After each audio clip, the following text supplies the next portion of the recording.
Hello mga idol, please like, share and subscribe for more novel stories to uploads. Diyos ng Digmaan, JC Entertainment. Kabanata 451 hanggang Kabanata 460. Kabanata 451. Tizan at ang iba ay umiinom pa sa labas. Walang nakapansin na palihim na umalis sina Jack at Dennis. Matagal nang nagpunta sa banyo ang dalawang iyon. Walang pinaghinalaan ang mga taong nasa iisang mesa nina Jack at Dennis. Uminom sila ng kaunting alak at ito ay itinuturing na isang masayang sesyon ng pag-inom hanggang sa mahilo sila sa inumin. Sa sandaling ito, isang sports car ang dumaan at pumarode sa pasukan. Bumaba sila na at humakbang papasok. Diyosa ng Digmaan. Ang ilang magagandang usher ay orihinal na nakatayo sa tabi ng pinto, naiinip. Napabuntong hininga sila nang may nakita silang magandang babae na bumaba sa sasakyan. Oh my God, ito talaga ang Diyosa ng Digmaan. Ang galing, pati ang Goddess of War andito. Ang aming carefree villa ay nakatadhana na sumikat. Hindi lang dalawang hari ng digmaan ang naririto, kundi maging ang Diyosa ng Digmaan ay narito rin. Ang ilan sa mga babaeng usher ay nasa sabik na hindi nila alam kung ano ang gagawin. Ang isa sa kanila ay nag-react sa pagsasabing, dapat kayong mabilis na tumakbo at ipaalam sa master. Maghahanda ako ng diamond memorabilia badge para sa Goddess of War. Walang ibang paraan dahil ang pinakamahusay na mga badge na inihanda nila ay ang parehong mga badge ng brilyante na ibinigay nila Kings of War. Buti na lang naghanda sila ng dalawang extra. Kung hindi, ito ay tiyak na hindi sapat. Mabilis na tumakbo papasok ang mga babaeng usher na iyon at ang mga naiwan ay naglakad patungo kay Lana na may hawak na badge. Ano ang ginagawa ng aking amo? Bakit hindi niya sinabi sa akin kanina na sasama siya sa pagtitipon ng mga veterano? Kung alam kong darating siya, sinundan ko siya. Hindi napigilan ni Lana na ibuka ang kanyang mga labi dahil hindi siya nasisiyahan. Bagamat ipinaalam sa kanya noon ni Dennis, noon pa man ay ayaw niya sa mga ganitong gawain. Bukod doon, hindi niya masyadong gusto si Magnus Sutherland. Palagi niyang nararamdaman na ang taong ito ay tila peke. Gayunpaman, kung alam niyang narito rin si Jack, lalapit siya ng walang anumang dahilan. Maligayang pagdating, Diyosa ng Digmaan. Goddess of War, medyo late ka na. Tanghali na kami nagsimula ng tanghalian. Gayunpaman, hindi mo kailangang mag-alala. Naka-reserve na kami ng mga table at hindi pa sila ginagalaw. Isa itong memorabilia badge na inihanda namin bilang alaala ng relasyon ng mga veterano. Sana ay maisuot ito ng Diyosa ng Digmaan bilang tanda ng pag-alala. Agad na sabi ng pretty usher pagkatapos niyang maglakad papunta kay Lana. Sige, walang ideya si Lana kung ano ang gusto ni Jack nang hilingin niyang puntahan siya sa lalong madaling panahon. Tumango siya, kinuha ang badge, at isinuot bago pumasok sa loob. Ano? Nandito na ang Diyosa ng Digmaan. Oh my God, andito na ang Goddess of War. Mabilis, lahat. Pumangon ka at tanggapin siya. Narito ang Diyosa ng Digmaan. Sulit talaga na nandito tayo ngayon. Makikita natin ang matikas na kilos ng Goddess of War ngayon. Labis na natuwa ang mga taong kumakain at umiinom pa sa looban nang mabalitaan nilang nandito si Lana. Hindi mo na ako kailangang welcome, ituloy mo ang pag-inom. Tumakad na si Lana ng malapad at sinabing may malamig na ekspresyon sa mukha. Pagkatapos niyang magsalita, tumingin siya sa paligid niya at piniling maglakad sa isang maliit na daanan, diretso sa loob ng pintuan ng arko. Hindi maganda. Labis na natakot si Master Miller nang makita niya kung saang direksyon siya patungo. Agad siyang tumayo at gustong sundan siya. Kabanata 452. Naramdaman na ni Master Miller na may mali. Kakaiba na pumasok ang Diyosa ng Digmaan pagkatapos niyang hilingin sa lahat na ipagpatuloy ang pag-inom ng walang anumang salita pagkatapos niyang dumating. Posible bang nalantad ang usapin? Mabilis niyang naisip ang posibilidad na ito sa loob. Kung ang bagay ay hindi nalantad, bakit ang Diyosa ng Digmaan ay lalakad patungo sa lugar na iyon? Ang iba ay hindi nang ahas na saktan si Magnus ngunit iba ang Diyosa ng Digmaan. Wala si Magnus sa harap ng Diyosa ng Digmaan, maaaring may posibilidad na mapatay niya ito kung hindi siya masaya. Pagkatapos ng lahat, ang Diyos ng digmaan ay hindi sisisihin ni Ethan Hayes ang Diyosa ng digmaan na sila na Zex kung alam niya ang eksaktong sitwasyon. Naisip niya ang mga ito at nagkaroon ng masalimuot na pakiramdam sa loob. Susundan na sana siya nito at pigilan. Hoy, Master Miller, anong ginagawa mo? Hindi mo ba narinig ang Diyosa ng digmaan? Iniling niya na ipagpatuloy natin ang pag-inom. Walang ideya si Zan na hihilahin siya ng Diyos ng digmaan Hayes at sinabing, ang mga salita ng isang Diyos ng digmaan, gaano man ka-simple, ay isang utos. Gusto mo bang suwiin ang utos ng isang God of War? Tama iyan. Tila nagmamadali ang Diyosa ng digmaan. Dapat may gagawin siya at kailangan lang nating makinig sa mga utos niya. Sabi ng isa pang opisyal. Gusto kong itanong kung ano ang gusto ng Goddess of War. This is her first time here and she's not familiar with her way. Natatakot ako na baka hindi niya mahanap ang daan dito. Mabilis na ipinaliwanag ni Master Miller. Sa ganoong kaikling panahon, napuno na ng pawis ang kanyang noo. Gusto ni Master Miller na makapasok sa magagandang libro ni King of War Sutherland kaya maagap niyang binigyan siya ng 2 babaeng celebrity na kinaiinteresan niya. Gayunpaman, hindi niya alam na narito ang Diyosa ng digmaan. It's not the matter if she find it or not. Kailangan lang nating sundin ang sinabi ng Diyosa ng digmaan. Tumawa si Queen. Although curious din ako sa ginagawa niya, I don't dare to follow her. Sino ka para sundan siya? Oo, tama ka. Kinakabahan lang ako, okay. Salamat, God of War Hayes, sa iyong paalala. Halika na kayong lahat, ituloy na natin ang pag-inom. Napangiti si Master Miller sa kahihiyan.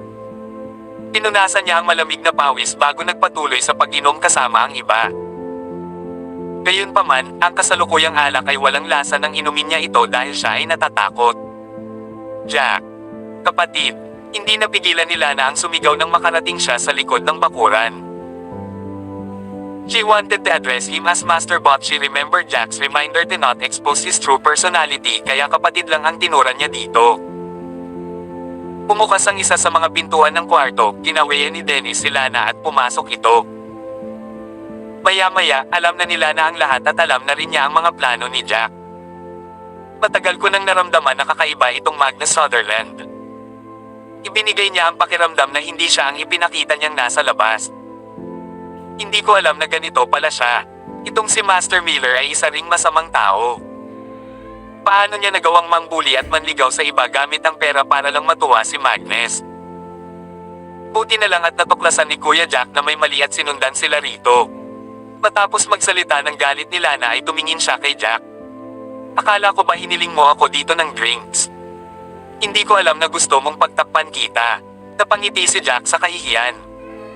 Itago mo muna ito sa akin. Maraming oras para uminom tayo sa hinaharap. Siya nga pala, maaari kang pumunta para uminom sa kaarawan ni Old Master Taylor. 10 araw na lang at pagdiriwang na ng kanyang ika-7 kaarawan. Nakikiinom ako ng kaunti sa iyo.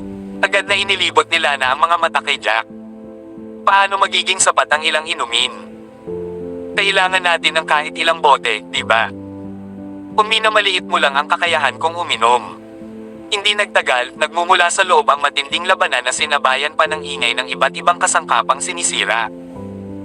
Anong nangyayari sa looban? Bakit sila nagsimulang mag-away? Kabanata 453. Agad namang napatayo si Queen at ang iba pa matapos marinig ang tunog na nagmumula sa looban. Tapos na, pamantong hininga si Zan sa loob. Nagsimula na silang mag-away. Nagsimula ng maglaban ang hari ng digmaan at ang Diyosa ng digmaan. Ang hari ng digmaan ay tiyak na hindi niya kalaban. Siya ay maaaring gawin para sa kung ang bagay na ito ay nalantad. Ito ay orihinal na isang magandang deck ng mga baraha. Wala siyang ideya kung paano niya ito naglaro ng mali. Sa sandaling ito, tumakbo si Jack at Dennis palabas ng silid at hindi nagtagal ay tumigil ang away. Hindi nagtagal, nakita ng lahat si Lana na naglalakad palabas ng silid, kinaila ang katawan ni Magnus palabas gamit ang isang kamay. Dalawang sobrang walang magawang celebrity ang sumunod sa kanyang likuran at ito ay sina Blake at Chana na nag-perform para sa kanila ngayon. Paano ito posible? Napatay ang hari ng digmaan. Bakit? Hindi ba lasing ang 7 Stars King of War kaya natulog? Bakit siya pinatay ng Diyosa ng digmaan? Tingnan mo ang pagiging walang magawa sa mukha ng dalawang celebrity. May tatak ng palad si Blake sa mukha at may dugo sa gilid ng bibig. Maaaring ito ay nagsimulang mag-usap ang mga sundalo at nagkaroon ng sariling hula. Lumapit sila na at inihagis ang katawan ni Magnus sa lupa. Tumingin siya kay Blake at sa iba pa bago sinabing, kayong dalawa, ibuhos lahat ng detalyado. May isa pang tao dito na dapat mamatay.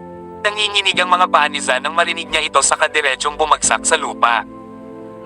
Master, ano ang nangyayari sa iyo? Sunod-sunod na naglakad ang mga katulong na walang ideya sa nangyari at gusto siyang hilahin pataas.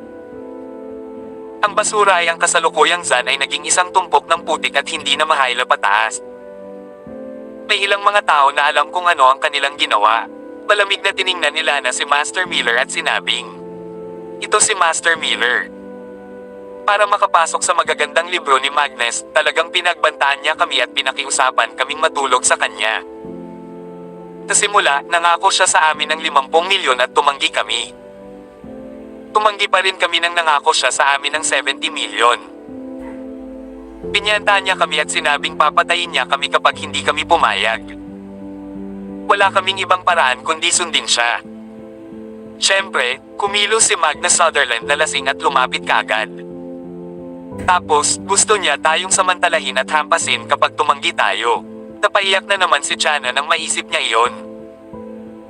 Nagpatuloy si Blake, sa kabutihang palad, narinig ni Kuya Jack at Marshall Dennis ang mga paggalaw dito nang pumunta sila sa banyo at tinawag ang Diyosa ng digmaan.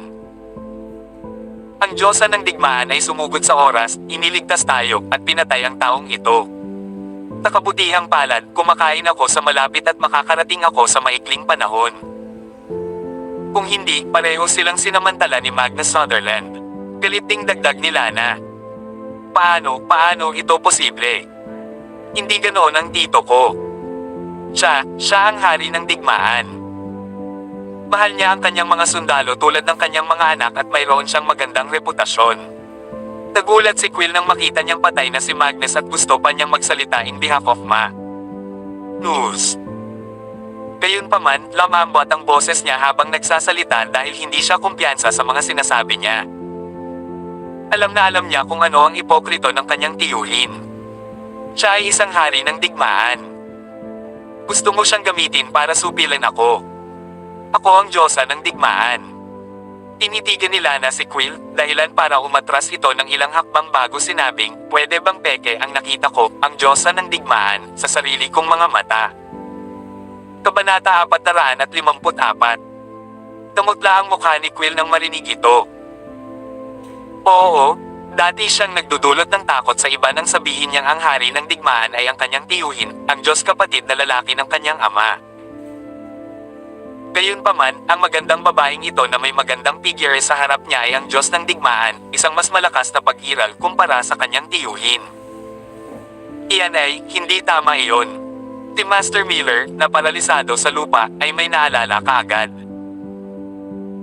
Dati, ang hari ng digmaan na si Sutherland ay pumasok sa silid ng ilang sandali at paano naging posible na hindi niya nakuha ang gusto niya pagkatapos ng mahabang panahon. Maliban kung ang hari ng digmaan na si Sutherland ay nakikipag-chat sa dalawang magagandang babae doon. Kung hindi, sa ilalim ng normal na mga pangyayari, ang nangyari sa pagitan nila ay dapat na natapos bago dumating ang Diyosa ng digmaan. Kung hindi lang nahuli si King of War Sutherland, hindi siya papatayin ng Goddess of War kung tumanggi siyang umamin at walang ebidensya, di ba? Anong mali? Nanlamig ang mukha nila na at dirdiretsong naglakad sa harap ng kabilang party. Ang isang tulad mo na nang-aapi at nanligaw sa iba ay dapat mamatay. Mamatay. Hindi tanga sila na at alam niyang ang pagkalagkad nito ay haantong sa pagkakalantad niya kaya dirdiretso siyang sumampal sa pagitan ng mga kilay nito. Isang malalim na tunog ang maririnig at ang master ng Carefree Villa ay napatay, ganoon din. Passes. Maraming tao ang napabuntong hininga nang makita ang eksenang ito. Ang Diyosa ng digmaan na ito ay talagang mapangapi habang siya ay pumatay ng walang pag-aalinlangan. Napatay niya ang isang hari ng digmaan ng ganoon lang at ang Panginoong ito ay napakadaling napatay. Ang pag-alala sa aming relasyon bilang mga kaibigan sa digmaan ay orihinal na isang magandang tema. Isang pagtitipon upang mapabuti kami. Mga veterano, wala akong ideya na ang ilang mga hari ng digmaan ay mabubulok pa rin hindi magtatagal pagkatapos nilang umalis sa larangan ng digmaan at magkaroon ng pera. Sana ay maging leksyon ito ng lahat. Kung may matutuklasan akong ganito ulit, isa lang ang wakas para sa taong iyon at ito ay kamatayan. Ngayon, salamat kina Jack at Marshall Dennis sa pag-abiso kaagad sa akin pagkatapos nilang marinig na may mali. Napigilan ito na madungisan ang dalawang sikat na celebrity. Ito ay isang bagay na nagkakahalaga ng papuri. Army pa rin kami ni Daxie pagkatapos naming ma-discharge. Kailangan pa rin nating magambag kay Daxie at maging mabuting halimbawa. Kailangan nating maglakas loob na umakyat kapag natuklasan natin ang hindi pagkakapantay-pantay. Matuwid na sabi ni Lana na. Muling pinuri sina Jack at Dennis. Pagkatapos ay sinabi niya sa nanginginig na mga manggagawa ng Carefree Villa, hilahin ang dalawang katawan na ito at ipakin sa mga aso. Ang lahat ng hindi pa tapos kumain at uminom ay maaaring magpatuloy. Bastos talaga yan. Wala akong ideya na ang Magnus Sutherland na ito ay isang taong katulad nito. Galit na galit din si Queen habang hinahampas ang hita niya. Hindi ako nagpatuloy sa pag-inom dahil malapit na tayong matapos. Naiinis ako na ang ganitong uri ng basura ang nagyaya sa akin na uminom. Ang iba ay natural na walang planong magpatuloy sa pag-inom. Marami sa kanila ang tumayo at handa nang umalis. Wala silang ideya na naisip ito ni Lana at sinabi sa sandaling ito, oo, parang ikapitong kaarawan ni Old Master Taylor. May ginawang makabuluhang bagay si Jack ngayon at inalis niya ang pinsala para sa amin. Dapat din natin siyang suportahan, lahat ng gustong uminom ay pwedeng dumalo sa party. Sa gilid niya, nagdilim ang mukha ni Jack nang marinig niya ito. Maaaring atakihin sa puso ang Old Master Taylor kung pumunta doon ang Goddess of War para suportahan siya. Gayunpaman, dahil sinabi na ito ni Lana, hindi niya ito maaaring tanggihan. Nakangiti lang siya. Tatanggapin ko lahat ng darating. Magkikita tayo sa tahanan ng pamilya Taylor pagkatapos ng 10 araw. Buti naman tayo lang ang nakakaalam ng bagay na ito. Huwag kang maglibot at sabihin sa iba. Alam nila na naayaw ni Jack sa pagpapakitang tao at natatakot siyang maging malaking party ito. Lalo na kapag may 10 araw na lang para sa birthday dinner. Sige, alis muna ako. Dapat tingin sila na kay Jack pagkatapos niyang magsalita at umalis. Kabanata 455. Umalis sina Jack at Dennis ngayon. Buti na lang matalino siya at naalala niya si Lana. Kung hindi may itatago ang kanyang pagkakakilanlan bilang Supreme Warrior kung papatayin niya ang isang 7-star King of War. Kinuha ni Quill ang kanyang mga bodyguard, mabilis na umalis at lumabas sa mga lansangan. Napakadilim pa rin ang mukha niya habang nasa sasakyan. Moorsucker, lahat ng ito ay dahil sa lalaking nagngangalang Jack. Kung hindi siya, hindi sana namatay ang tito ko. Hinawakan ni Quill ang magkabilang kamay sa kamao at galit na galit. May kapangyarihan ang lalaking iyon at hindi siya isang taong kayang hawakan ng normal na bodyguard. Wala akong ideya na ganoon pala siya ka-busybody. Alam niyang hindi sila ni Dennis ang kalaban ng King of War matapos niyang matuklasan ito kaya tinawag niya ang Goddess of War. Ang Diyosa ng digmaan ay isang taong hindi makayanan ng ganito kaya pinatay niya si King of War Sutherland sa galit. Napaisip ang isa sa mga bodyguard at sinabing, wala akong pakialam. Hahayaan na natin itong si Marshall Dennis dahil hindi siya madaling target at subordinate siya ni Queen Hayes. Gayunpaman, si Jack ay isang normal na sundalo lamang at ako, si Queen Hayes, ay hindi siya papakawala ng madali. Pagkatapos ng lahat, ang pamilya Hayes ay isang malaking pamilya sa Sky City. Hindi man lang ako natatakot sa pamilya Drake dito, paano ako matatakot sa ganyang lalaki? Lalong nagalit si Queen nang maisip niya iyon. Lalong lumakas ang kanyang pamilya sa 2 taon na ito dahil sa relasyon nila ni Magnus. Lalo na ngayong nakabalik na si Magnus mula sa larangan ng digmaan, naging mas malakas at walang takot ang mga ito. Wala siyang ideya na ang pagdalo sa isang pagtitipon na inorganisa ng kanyang tiyuhin ay magiging sanhi ng kanyang pagkamatay. Pati ang may-ari ng villa ay pinatay ng Goddess of War. Nag-isip siya sandali bago tumawag sa kanyang ama. Ama, Theo Sutherland. Patay na siya. Nang sabihin niya ito, hindi rin makapaniwala si Quill na totoo ito. Quill, hindi ka maaaring gumawa ng ganoong biro. Ang iyong tiyuhin na si Sutherland ay isang 7 star na King of War, paano siya mamamatay? Tumawa si Master Zenos at halatang hindi siya naniniwala kay Quill. Pare, totoo, ito talaga ang katotohanan. Pinatay siya ng Goddess of War kasama ang may-ari ng Carefree Villa. Halos mapaiyak si Quill habang nagsasalita. Lubhang masama ang pakiramdam niya habang tinatrato ng mabuti ni Magnus ang kanyang pamilya at itinuring pa nga siya bilang sarili niyang anak. Ano? Biglang tumayo si Master Zenos at dumilim ang mukha. Nasaktan ba niya ang Diyosa ng Digmaan? Ito ba ang Diyosa ng Digmaan, si Lana Zex, mula sa Eastfield? Paano siya mamatay mula sa isang simpleng tanghalian at pagtitipon upang ipagdiwang ang relasyon ng mga veterano? Paano ito posible? Tumanggi pa rin si Master Zenos na maniwala sa katotohanan ito hanggang ngayon. Kung tutusin, hindi naman tanga si Magnus, paano niya nagawang masaktan ng ganito kadali ang Diyosa ng Digmaan? Pare, ganito ang nangyari. Alam mo rin na gusto ni Uncle ang mga magagandang babae, di ba? Nagkataon na inimbitahan ni Master Miller ang ilang magagandang celebrity na kumanta bilang isang pagtatanghal ngayon. Tinablake at Chana ang mata ni Uncle. Sa simula, wala ang Diyosa ng Digmaan kaya walang nangyari. Mabilis na sinabi ni Quill sa kanyang ama ang lahat ng nangyari ngayon ng detalyado. Lahat ng ito ay dahil kina Jack at Dennis.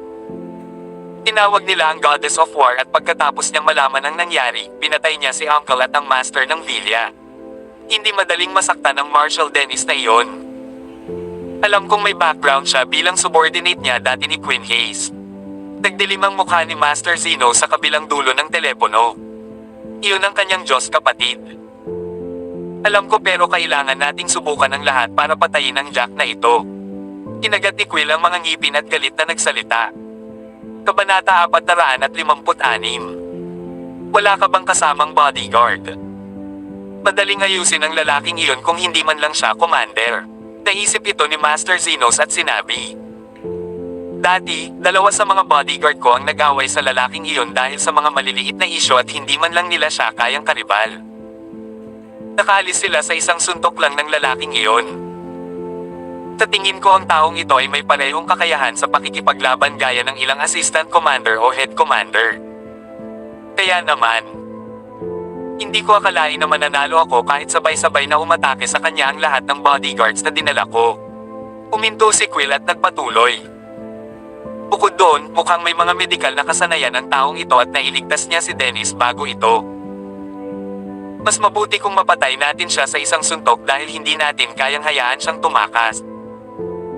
Kung hindi, magiging mapagbantay siya at mas mahirap na patayin siya. Pagkatapos niyang magsalita, may naalala siya at sinabing, "Oh yes, birthday na ni Old Master Taylor makalipas ang 10 araw." Pinuri ng Goddess of War si Jack dahil dito at sinabing dadalo siya sa hapunan. Kaya, wala akong magagawa kay Jack bago ito. Kung hindi, sinisiraan nito ang Diyosa ng Digmaan at tiyak na magagalit siya. Kung gayon, hintayin natin matapos ang birthday party ng Old Master Taylor bago tayo gumawa ng anuman. Hindi natin kailangang magpadala ng mga bodyguard o gumawa ng anuman. May makakalis kay Jack. Malamig na ngumiti si Master Zeno sa kabilang dulo ng telepono. Alam ko na ang King of War Sutherland ay may apprentice at ang apprentice na ito ay isang marshal na talagang malapit kay Magnus. Kung alam niya kung paano naging sanhi ng pagkamatay ni Jack ang kanyang amo, tiyak na hahabulin niya si Jack at ipaghiganti ang kanyang amo. Ang galing. Nasaan siya? Kukintikin ko siya agad. Tuwang-tuwa si Quill. Talagang simple para sa isang makapangyarihang marshal na pumatay ng isang normal na sundalo. Nasa Lone City siya kaya kailangan mong pumunta doon ng personal. Ipapadala ko sa'yo ang phone number at address niya mamaya. Tandaan, kailangan mong kumilos pagkatapos ng birthday party ng Old Master Taylor. Magtataas ng hinala kung gagawin mo ang anumang bagay bago iyon dahil ang iyong Tito Sutherland ay kamamatay lamang at ang iyong bodyguard ay nakipag-away kay Jack. Pinaalalahanan ni Master Zeno C. Will bago ay end ang tawag. Sa sandaling ito, nakarating na si Jack sa bahay at nagpapahinga sa kanyang kama, inihahanda ang kanyang lakas para sa laban sa gabing iyon. Hindi nagtagal. Ang insidente kung saan ang King of War na si Magnus Sutherland ay pinatay ng Goddess of War dahil sa pagnanasa niya sa kagandahan ng mga sikat na celebrity ay nakilala sa buong Eastfield. O aking Diyos, si Magnus Sutherland ay isang 7-star na hari ng digmaan at may karapat-dapat na serbisyo militar. Paano siya napatay ng ganoon lang? Nagulat din si James Drake nang marinig niya ang balita. Ito ay isang taong gusto nilang makilala ngunit hindi naglakas loob na saktan ang damdamin. Bukod doon, ang Diyosa ng digmaan ay talagang pinatay ang taong ito na gumawa ng hindi mabilang na mga sakripisyo para sa bansa nang walang labis na pangangatwiran. Na-offend niya ang Goddess of War, paano siya nakaligtas dito? Mapait na ngumiti si Spectre, isa sa 3 pangunahing tagapag-alaga sa pamilya Drake. Ito ay wala kapag ang Diyosa ng digmaan na ito ay walang ginagawa, ngunit kapag siya ay kumilos, siya ay nagulat sa lahat sa buong Eastfield. Sa tingin ko, maganda ang ginawa niya. Isang magandang pumatay. Nagtaas ng ulo si Tanya Drake. Si Blake ang paborito kong female singer. Siya ay hindi kailanman nagkaroon ng anumang affairs at palaging gumagawa ng pawang-gawa. Hindi ba dapat patayin ang hayop na iyon, si Magnus Sutherland, dahil sa kagustuhang makakuha ng napakagandang mga awit na tulad niya? Nararamdaman ko rin na nakuha niya ang nararapat. Mabait ding tao si Chana at gusto ko ang mga kanta niya. Bukod pa riyan, minsan na siyang umarte sa isang drama at ang galing niya talaga sa pag-arte. Wala akong ideya na ang master ng Carefree Villa ay gagawa ng isang bagay na hindi makatao para makapasok sa magagandang libro ni Magnus Sutherland. Totoong nakuha ng dalawang ito ang nararapat sa kanila. Tumanggo si James bilang pagsang-ayon. Natahimik si Spectre bago nagsalita. Sa kabutihang palad, ito ay sa araw. Bukod pa riyan, nagkataong papasok na sana sina Jack at Dennis sa palikuran ng matuklasan nila ang nangyayari. Pagkatapos, ipinaalam nila ang Diyosa ng digmaan, si Lana Zex. Kung hindi sa araw, ang dalawang sikat na artistang iyon ay nadungisan ng husto pagkatapos ng pagtitipon ng mga veterano. Kabanata 457. Tama iyan. Hindi natin alam ang totoong pagkatao ni Jack pero hindi pwedeng simpleng tao lang siya. Posible bang ang hari ng digmaan na si Sutherland ang napatay niya? Matapang na hula ni Tanya pagkatapos niyang isipin ito. Paano ito posible? Direktang umiling si Spectre. Imposible iyon. Si Magnus ay hindi isang normal na hari ng digmaan, siya ay isang 7-star na hari ng digmaan. Kahit na hari ng digmaan si Jack, imposibleng mapatay niya si Magnus. Bukod sa God of War, hindi ito magagawa ng ibang tao. Pumayag din si James. Imposibleng napatay siya ni Jack dahil hindi pa ganoon kalakas si Jack. Kung hindi, bakit pumunta doon ang Diyosa ng digmaan? Nabalitaan din namin na nasa labas sina Jack at Dennis, maririnig sa loob ang tunog ng away. Pati ang pinto at mesa ay nasira. Puntong hininga, akala ko magaling siya. Naramdaman ni Tanya na may katuturan ang sinabi ng ama at bahagyang nadismaya. Gayunpaman, hindi nagtagal ay may naalala siya at nagulat na sinabi, Oo, may nakalimutan ako. Nang maghapunan kami kahapon, nasaktan namin ang isang kilala bilang Brother Tempest mula sa Eagle Clan. Nakipag-away si Jack sa kanya ngayong alas 8 ng gabi sa kakahuyan sa labas ng lungsod at sinabi pa niyang ayos lang kahit gaano pa karami ang dinala ng kabilang partido. Talaga. Mabuti na lang, gusto kong puntahan at tingnan. Naningkit ang mga mata ni Spectre matapos itong marinig. Balita ko, magaling talagang makipag-away si Jack at napaka-mysterious ng identity niya. Interesado ako sa kanya at baka may makita ako kung pupunta ako at titingnan. Talaga. Gusto ko ring pumunta. Gayunpaman, mas maganda kung magmamasid tayo sa malayo. Hindi niya tayo matutuklasan. Pinag-isipan ito ni Tanya, natawa, at sinabing, natatakot ako na hindi siya matutuwa kapag nalaman niya ang tungkol sa atin. Iyan ay sigurado. Magdala tayo ng teleskopyo. Pwede tayong pumunta kanina at magtago. Napaisip si Spectre at sinabing, maghanda ka ng ilan, gusto ko ring tingnan. Wala silang ideya na magkaka-interes din si James at diretso niyang sinabi ito. Lumipas ang panahon at ang insidente kung saan pinatay ng Diyosa ng digmaan na sila na ang hari ng digmaan na si Sutherland ay naging dahilan ng pagkatakot ng maraming makapangyarihang tao. Pagkagising ni Jack, naghilamos siya ng mukha at tinignan ang oras. Alas 8 na ng gabi kaya pumunta na siya sa bakuran at naghanda na sa pag-alis. Daddy, lalabas ka ba para maglaro?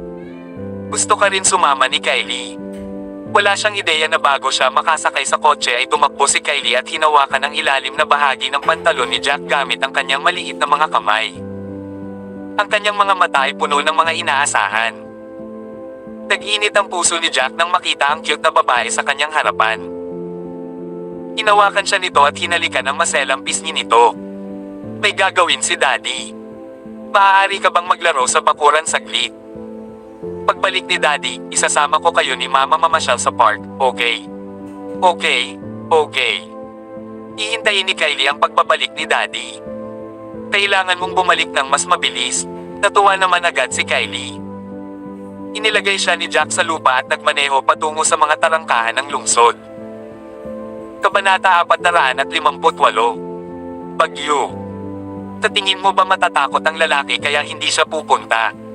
Mahigit 100 tao ang nakatayo sa kakahuyan sa labas ng lungsod at isang kalbong lalaki ang nagsabi kay Brother Tempest na nasa tabi niya. Tiningnan ni Brother Tempest ang oras at alas 8 na ng 5 minuto. Kumunat ang noo niya. Ang taong iyon ay malamang na hindi sapat na matapang na lumapit at maaaring niloloko lang tayo. Sabi naman ng isa pang lalaki na may dilaw na buhok. Sigurado ako na hindi siya matapang na lumapit. Sa palagay ko ay maaaring takot ang taong ito kaya umihi siya sa kanyang pantalon pagkatapos niyang malaman na si Brother Tempest ay mula sa Eagle Clan. Halatang nauudol siya sa oras ng maglakas loob siyang hilingin kay Brother Tempest na magdala ng maraming tao hanggat gusto niya. Tiyak na umalis siya sa Eastfield sakay ng bus kaninang umaga. F-Sacker, hindi ko alam na duwag pala ang lalaking ito. Iniling niya sa akin na magdala ng maraming tao hanggat gusto ko. Kung ganoon, magtatanong ako tungkol sa address ng kanyang kapatid. Tiyak na papatayin ko ang kanyang kapatid at gagampanan ko ang kanyang anak para pagsisihan siya. Umadjejek si Brother Tempest at hinawakan ang kanyang mga kamay sa mga kamao pagkatapos niyang marin. Ito. Sa sandaling ito, sa isang lumang inuupahang bahay, nakaupo doon si Tiger na nakakunot ang noo at malamig na tingin sa kanyang mukha. Dapat tingin sa kanya ang babae sa tabi ni Tiger at sinabing, Tiger, nag-aalala ka sa kapatid mo, Jack, tama ba? Say, medyo kinakabahan din ako. Kung hindi dahil sa kanya, hindi tayo makakaalis kagabi. Hindi pwede. Hindi ko kayang hayaan siyang pasanin ang lahat ng mag-isa. Kung mamatay siya ngayong gabi, sisisihin ko ang sarili ko habang buhay. Hinding-hindi ako magiging mapayapa. Napaisip si Tiger bago tuluyang tumayo at pumunta sa kusina para maghanap ng kitchen knife. Tiger, kung hindi mo ako kinukonsidera, hindi mo ba dapat isaalang-alang sa ngalan ng anak natin? Ilang taon na siya? Ano ang dapat niyang gawin kung mamatay ka? Kilalanin siyang bastos na bata, isang batang walang ama.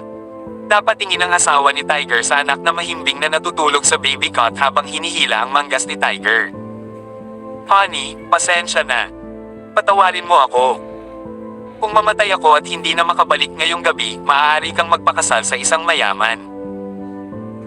Umanap ka ng mas mayaman para hindi maghirap ang anak natin tulad ko, ang walang kwentang ama niya. Maganda ka. I'm sure may enjoy mo ang buhay pagkatapos mong makahanap ng isang mayamang lalaki na maganda ang pakikitungo sa iyo.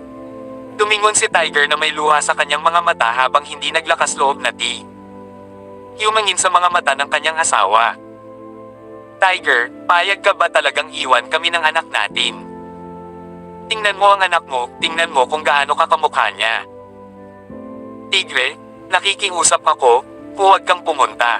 Tumulo ang luha sa mata ng babae habang nagmamakaawa kay Tiger. Yan ang Eagle Clan. Kahit na vassal force ito ng kabilang partido, hindi ito isang bagay na mapagtatagumpayan ninyong dalawa. Ang pagpunta mo doon ay isang suicidal action lang. Pumikit si Tiger at tumahimik ng ilang sandali habang sumasakit ang puso niya. Gayunpaman, buong lakas pa rin niyang hinaila ang kamay ng kanyang asawa at mariing sinabi, pumiling siya sa kabilang partido ng away kagabi para iligtas tayo. Pumunta siya sa larangan ng digmaan at nagsakripisyo ng marami para kay Daxia habang naranasan niya ang napakaraming sitwasyon sa buhay at kamatayan. Lalaki din ako. Hindi ko kayang ipaglaban ang aking bansa ngunit hindi ko maitago kapag alam kong maaaring mamatay ang aking kuya. Pagkasabi niya nito ay napatingin siya sa anak na mahimbing na natutulog sa kama at nagpatuloy, I don't want to live in regret for the rest of my life. Ayoko rin maramdaman ng anak ko na mahina ako. Lalaki ako, hindi ko kayang ipagpatuloy ang pagiging duwag. Pagkatapos niyang magsalita, diretso niyang itinulak ang asawa at humakbang palabas. Tigre, umagsak ang babae sa lupa at hindi napigilan ang paghikbi. Taxi, lalabas ako ng lungsod. Pinahinto ni Tiger ang isang taxi na may hawak na kutsilyo sa kusina. Pagkatapos ay ibinigay niya sa kabilang partido ang $200 na dala niya. Ibibigay ko sa iyo ang lahat ng ito. Nakatingin lang kay Tiger ang driver na nagtataka bago nagmaneho palabas ng lungsod. May sasakyan na paparating sa atin. Parang ito ay isang sports car. Porsche. Oo, kulay pula. Sa sandaling ito, si Brother Tempest at ang iba pa sa kakahuyan ay galit na malapit na silang umalis. Kabanata 459. Bigla silang nakakita ng isang sports car na paparating. Maaaring ang lalaki na gumawa ng appointment upang labanan tayo. Inawakan ng kalbo ang kanyang ulo. Ang lalaking ito ay napakayaman. Paano kaya siya? Kung mayaman siya, bakit niya dadalhin ang dalawang magagandang babae na iyon para kumain sa mga stall sa gilid ng kalsada? Sabi ni Kuya Tempest na nakakunot ang noo. Maya-maya ay huminto ang sasakyan sa hindi kalayuan sa kanila. Bumaba ang isang lalaki sa kotse at naglakad. Habang naglalakad siya palapit, gulat na sinabi ni Brother Tempest, talagang bastos na iyon. Kinawian niya ang kamay pagkatapos niyang magsalita at agad namang lumapit ang isang dosenang tao at pinalibutan si Jack. Bata, sabi mo alas 8:30 na. How dare you? Tama iyan. Akala namin ay aaminin mo na duwag ka at hindi nang ahas na pumunta rito. Ilang miyembro ng Eagle Clan ang agad na nagsabi kay Jack. Importante ba ito? Natigilan si Jack. Kinuha niya ang isang piraso ng white sand na sigarilyo, sinindihan ito, at umusok. F-sick ka. Paano ang isang taong nagmamaneho ng Porsche 911, humihit-hit ng sigarilyong white sand? Dapat tingin ang isa sa kanila, hindi nakapagsalita, at halos sa mukha ng dugo. Nakakatawa talaga ang lalaking ito. Napakayaman niya ngunit humihit-hit siya ng mababang uri ng sigarilyo at dinala ang kanyang sisiw sa mga stall sa gilid ng kalsada. Bullshit, late ka ng kalahating oras. Kung hindi ito mahalaga, ano? Si Brother Tempest ay gutom na gutom. Kung tutuusin, siya ang nagtipon sa mga taong ito. Kung siya ay pinaninindigan, mawawalan siya ng dangal. Buti na lang at dumating pa ang lalaking ito. Ang pinakamahalagang bagay ay mamamatay kayong lahat. Natural na hindi importante ang pagiging late ko. Ito ay talagang medyo mabuti. Hindi ba't nakakabuti na kayo ay mabuhay ng dagdag na 30 minuto? Nagkibit balikat si Jack at malamig na ngumiti. Bata, hindi ka mahinhin. Hindi mo ba malinaw kung sino ang nabuhay ng dagdag na 30 minuto? Malamig ding tumawa ang kalbong walang takot. Hindi ba hiniling ko sa iyo na makakuha ng maraming tao hanggat maaari? Kaya, ito ang iyong kapangyarihan. How dare you bully my brother with such little power? Suicidal ka talaga, tumawa si Jack. Isang dosenang tao lang ang dinala ng kabilang partido at halatang lampas ito sa kanyang inaasahan. Ang isang dosenang tao ay hindi sapat. Natigilan si Kuya Tempest. Hindi ka talaga mahinhin. Napakagulo kaya kailangan kong tumakbo dito para sa isang dosenang tao. Gayunpaman, ito ay mabuti rin. Maaari ko kayong ayusin ng mas maaga. Bumalik sa bahay at samahan ang aking anak na babae upang mamili. Nang maalala ni Jack ang ipinangako niya sa kanyang anak, sumili ang isang matamis na ngiti sa kanyang mukha. Natatakot ako na hindi ka magkakaroon ng pagkakataong ito. Lumapit ang isang matandang lalaki.